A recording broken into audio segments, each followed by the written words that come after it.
السلام علیکم، آپ دیکھ رہے ہیں ہمارا YouTube channel story teller Urdu. رات کا وقت تھا، پہاڑوں کے درمیان ایک خاموش بستی میں لوگ چراغوں کی مدھم روشنی میں ایک ایسے شخص کا ذکر کر رہے تھے جس کا نام دنیا کے مختلف حصوں میں عزت، دولت، طاقت اور راز کی علامت سمجھا جاتا ہے۔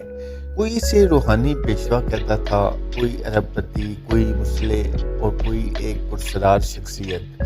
یہ نام تھا آغا خان، لیکن سوال یہ ہے کہ آغا خان کون ہے، اسماعیلی کون ہے، ان کا عقیدہ کیا ہے اور صدیوں پر پھیلی اس داستان کے پیچھے آخر حقیقت کیا ہے۔ آج کی اس ویڈیو میں ہم تاریخ کے ان بند دروازوں کو کھولنے کی کوشش کریں گے جہاں سیاست، مذہب، سلطنتیں، راز، جنگیں اور عقائد ایک دوسرے سے جڑے ہوئے نظر آتے ہیں۔ اور جیسے جیسے یہ کہانی آگے بڑھے گی آپ کو محسوس ہوگا جیسے آپ صرف ایک ویڈیو نہیں بلکہ تاریخ کی ایک زندہ فلم دیکھ رہے ہیں۔ اسلامی تاریخ میں رسول اللہ صلی اللہ علیہ وآلہ وسلم کے وصال کے بعد سب سے بڑا سوال یہ تھا کہ امت کی قیادت کون کرے گا۔ یہی سوال بعد میں مختلف اسلامی فرقوں کی بنیاد بنا۔ اہل سنت کا عقیدہ یہ بنا کہ خلافت مشورے سے طے ہوگی، جبکہ شیعہ مکتب فکر کا ماننا تھا کہ قیادت اہل بیت میں رہنی چاہیے۔ اس شیعہ فکر کے اندر وقت کے ساتھ کئی شاخیں پیدا ہوئیں۔ انہی میں ایک اہم شاخ اسماعیلی کہلائی۔ اسماعیلیوں کی بنیاد امام جعفر صادق رحمۃ اللہ علیہ کے دور سے جڑی ہوئی سمجھی جاتی ہے۔ تاریخی روایات کے مطابق امام جعفر صادق کے بعد جانشینی کے مسئلے پر اختلاف ہوا۔ ایک گروہ نے حضرت موسیٰ کاظم کو امام مانا، جبکہ دوسرے گروہ نے حضرت اسماعیل بن جعفر یا ان کی نسل کو اصل امام تسلیم کیا۔ یہی گروہ بعد میں اسماعیلی کہلایا۔ وقت گزرتا گیا اور اسماعیلی تحریک ایک خاموش فکر سے بڑھ کر ایک منظم نظام بنتی چلی گئی۔ انہوں نے مختلف علاقوں میں اپنے داعی بھیجے، خفیہ انداز میں تعلیمات پھیلائیں اور ایک مضبوط روحانی اور سیاسی نیٹ ورک قائم کیا۔ پھر وہ وقت آیا جب شمالی افریقہ میں فاطمی خلافت قائم ہوئی۔ فاطمی خلافت اسلامی تاریخ کی ایک طاقتور سلطنت تھی جس نے مصر، شمالی افریقہ اور دیگر علاقوں پر حکومت کی۔ قاہرہ شہر کی بنیاد بھی اسی دور میں رکھی گئی اور جامعہ الازہر بھی ابتدا میں فاطمی دور ہی میں قائم ہوئی۔ فاطمی حکمران اپنے آپ کو اہل بیت کی نسل سے قرار دیتے تھے اور ان کی حکومت نے کئی صدیوں تک اثر قائم رکھا۔ لیکن تاریخ کبھی ایک جیسی نہیں رہتی۔ فاطمی خلافت کے اندر بھی اختلافات پیدا ہوئے۔ یہی اختلاف بعد میں نظاری اور مستلوی اسماعیلی شاخوں کی صورت میں سامنے آیا۔ نظاری شاخ وہی ہے جس سے بعد میں آغا خانوں کا سلسلہ جڑا۔ نظاری اسماعیلی تاریخ کا ایک انتہائی مشہور نام حسن بن صبا بھی ہے۔ کہا جاتا ہے کہ انہوں نے ایران کے قلعہ الموت کو اپنا مرکز بنایا۔ ان کی شخصیت کے گرد کئی کہانیاں اور افسانے گردش کرتے ہیں۔ مغربی دنیا میں ان کے پیروکاروں کو اساسنز کے نام سے بھی یاد کیا گیا۔ اگرچہ تاریخی حقیقت اور افسانوی رنگ میں فرق کرنا ضروری ہے۔ کئی قصے مبالغہ آمیز بھی سمجھے جاتے ہیں، لیکن اتنا ضرور ہے کہ اس دور میں نظاری اسماعیلی ایک منظم قوت بن چکے تھے۔ پھر منگول حملے آئے، قلعے تباہ ہوئے، سلطنتیں بکھر گئیں، لیکن اسماعیلی سلسلہ ختم نہ ہوا۔ وقت کے ساتھ یہ مختلف علاقوں میں منتقل ہوتا رہا۔ ایران، وسطی ایشیا، افغانستان، برصغیر اور بعد میں مشرقی افریقہ تک ان کی موجودگی پھیل گئی۔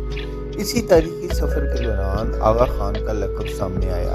آغا خان دراصل نظاری اسماعیلی مسلمانوں کے روحانی امام کو کہا جاتا ہے۔ موجودہ دور میں سب سے زیادہ معروف شخصیت پرنس کریم آغا خان چہارم تھے، جنہیں دنیا بھر میں صرف آغا خان کے نام سے پہچانا جاتا رہا۔ ان کی شخصیت مذہبی قیادت کے ساتھ ساتھ فلاحی کاموں، تعلیم، صحت اور عالمی ترقیاتی منصوبوں کی وجہ سے بھی مشہور رہی۔ آغا خان کا سلسلہ اپنے ماننے والوں کے نزدیک حضرت علی رضی اللہ عنہ اور حضرت فاطمہ رضی اللہ عنہا کی نسل سے جڑا ہوا سمجھا جاتا ہے۔ اسماعیلی عقیدے میں امام کو بہت اہم مقام حاصل ہے۔ ان کے نزدیک ہر دور میں ایک زندہ امام موجود ہوتا ہے جو روحانی رہنمائی کرتا ہے۔ یہی تصور انہیں دوسرے بہت سے اسلامی مکاتب فکر سے مختلف بناتا ہے۔ نظاری اسماعیلیوں کے مطابق ان کے موجودہ امام وقت کی اطاعت اور رہنمائی اہم دینی حیثیت رکھتی ہے۔ اب سوال یہ ہے کہ اسماعیلی عقیدہ کیا ہے؟ اس سوال کا جواب مختصر نہیں بلکہ کئی پہلو رکھتا ہے۔ اسماعیلی فکر میں قرآن مجید، رسول اللہ صلی اللہ علیہ وسلم سے محبت، اہل بیت کی عظمت اور روحانی رہنمائی کو مرکزی اہمیت دی جاتی ہے۔ وہ عبادات اور دینی تعلیمات کی ظاہری اور باطنی دونوں تشریحات پر یقین رکھتے ہیں، یعنی بعض معاملات میں وہ یہ مانتے ہیں کہ الفاظ کے پیچھے ایک گہرا روحانی مفہوم بھی موجود ہوتا ہے۔ یہی باطنی تشریح ان کی فکر کی خاص پہچان سمجھی جاتی ہے۔ بعض اسلامی مکاتب فکر اسماعیلی عقائد سے اختلاف رکھتے ہیں، جبکہ اسماعیلی اپنے عقائد کو اسلام کی ایک روحانی تعبیر سمجھتے ہیں۔ یہی وجہ ہے کہ اسلامی تاریخ میں ان پر تنقید بھی ہوتی رہی اور مباحثے بھی ہوتے رہے، لیکن دنیا بھر میں اسماعیلی کمیونٹی نے تعلیم، تجارت، صحت اور سماجی خدمت کے میدان میں اپنی ایک الگ شناخت بھی قائم کی۔ خاص طور پر پاکستان، بھارت، تاجکستان، کینیڈا، مشرقی افریقہ اور یورپ میں ان کی بڑی تعداد موجود ہے۔ برِ صغیر میں اسماعیلی تاریخ بھی دلچسپ ہے۔ جب مختلف صوفی داعی و مبلغین ہندوستان پہنچے تو انہوں نے مقامی زبانوں میں تبلیغ کی۔ سندھ اور گجرات کے علاقوں میں ان کی تعلیمات پھیلیں۔ وقت کے ساتھ کئی برادریاں اس فکر سے وابستہ ہوئیں۔ برِ صغیر میں خوجہ برادری کا ذکر بھی اسی تناظر میں کیا جاتا ہے۔ بعد میں برطانوی دور میں آغا خان خاندان کو نمایاں سیاسی اور سماجی حیثیت حاصل ہوئی۔ 19ویں صدی میں آغا خان اول ایران سے برِ صغیر آئے۔ اس وقت سیاسی حالات پیچیدہ تھے۔ برطانوی حکومت، مقامی ریاستیں اور مختلف طاقتیں اپنے اپنے مفادات کے لیے سرگرم تھیں۔ آغا خان خاندان نے رفتہ رفتہ ایک عالمی شناخت حاصل کر لی۔ پھر آنے والے آغا خانوں نے تعلیم اور فلاحی اداروں پر خاص توجہ دی۔ یہی وجہ ہے کہ آج آغا خان ڈیولپمنٹ نیٹ ورک دنیا کے کئی ممالک میں کام کرتا نظر آتا ہے۔ اسپتال، یونیورسٹیاں، دیہی ترقی کے منصوبے، ثقافتی ورثے کی بحالی، غربت میں کمی، یہ سب ان کے منصوبوں کا حصہ رہے ہیں۔ پاکستان میں بھی آغا خان ڈیولپمنٹ نیٹ ورک اور آغا خان یونیورسٹی جیسے ادارے کافی معروف ہیں۔ آغا خان یونیورسٹی کو صحت اور تعلیم کے میدان میں اہم ادارہ سمجھا جاتا ہے۔ کئی لوگ ان اداروں کی خدمات کو سراہتے ہیں، جبکہ بعض مذہبی حلقے عقائدی اختلافات کی بنیاد پر تنقید بھی کرتے ہیں۔